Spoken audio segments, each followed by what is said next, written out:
ಕರವೇ ರಾಜ್ಯಾಧ್ಯಕ್ಷ ಟಿ.ಎನ್. ನಾರಾಯಣಗೌಡ್ರ ಬಿಡುಗಡೆಗೆ ಒತ್ತಾಯಿಸಿ ಮನವಿ. ಲಕ್ಷ್ಮೇಶ್ವರ ಕರವೇ ರಾಜ್ಯಾಧ್ಯಕ್ಷರಾದ ಟಿ.ಎನ್. ನಾರಾಯಣಗೌಡ್ರನ್ನು ಕೂಡಲೇ ಬೇಷರತ್ ಜಾಮೀನಿನ ಮೇಲೆ ಬಿಡುಗಡೆಗೊಳಿಸಬೇಕೆಂದು ಕರವೇ ಲಕ್ಷ್ಮೇಶ್ವರ ತಾಲೂಕಾ ಘಟಕದ ವತಿಯಿಂದ ತಹಶೀಲ್ದಾರ್ ವಾಸುದೇವ ಸ್ವಾಮಿ ಅವರ ಮುಖಾಂತರ ಸರ್ಕಾರಕ್ಕೆ ಮನವಿ ಸಲ್ಲಿಸಿ ರಾಜ್ಯ ಸರ್ಕಾರದ ವಿರುದ್ಧ ಆಕ್ರೋಶವನ್ನು ವ್ಯಕ್ತಪಡಿಸಿದರು. ಈ ಸಮಯದಲ್ಲಿ ಕರವೇ ಜಿಲ್ಲಾ ಸಂಘಟನಾ ಕಾರ್ಯದರ್ಶಿ ಬಸವರಾಜ್ ಹೊಗೆಸೊಪ್ಪಿನ, ತಾಲೂಕಾ ಅಧ್ಯಕ್ಷ ಲೋಕೇಶ್ ಸುತಾರ್ ಸೇರಿದಂತೆ ಸಂಘಟನೆಯ ಎಲ್ಲಾ ಪದಾಧಿಕಾರಿಗಳು ಇದ್ದರು.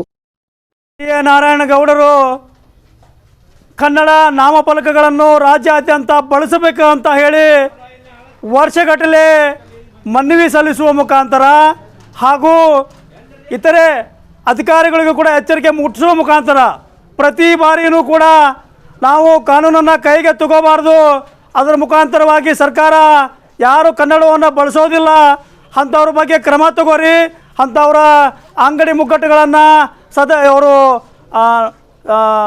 ಅಂಗಡಿ ಮುಗ್ಗಟ್ಟುಗಳ ಲೈಸೆನ್ಸನ್ನು ರದ್ದು ಮಾಡಿರಿ ಅಂತ ಕೂಡ ಹೇಳಿದ್ದಾರೆ ಸಾಕಷ್ಟು ಸತಿ. ಆದರೆ ಸರ್ಕಾರ ಅವರಿಗೆ ಗಡುವು ಕೊಡ್ತಾನೆ ಬಂದಿದೆ. ಯಾವುದೇ ಕಾರಣಕ್ಕೂ ಅವರ ಅಂಗಡಿಯ ನಾಮಫಲಕವನ್ನು ಕನ್ನಡದಲ್ಲಿ ಹಾಕಿರೋದಿಲ್ಲ.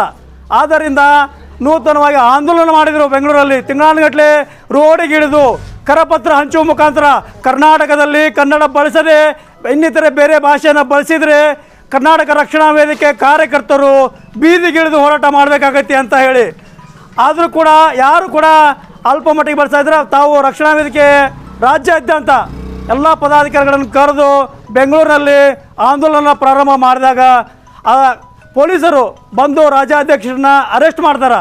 ರಾಜ್ಯಾಧ್ಯಕ್ಷರನ್ನ ಅರೆಸ್ಟ್ ಮಾಡೋದು ಯಾವ ಕಾರಣಕ್ಕೆ ಅಂದ್ರೆ ಕನ್ನಡ ನಾಮಫಲಕವನ್ನು ಬಳಸ್ರಿ ಅಂತ ಹೇಳಿದಕ್ಕೆ ಅರೆಸ್ಟ್ ಮಾಡಿದರು. ಅರೆಸ್ಟ್ ಮಾಡಿದನ್ನ ಅವ್ರನ್ನ 14 ದಿನಗಳೇ ಇಟ್ಕೊಂಡು ಕೂತ್ರುವಂಥ ಪರಿಸ್ಥಿತಿ ಬೇಡ.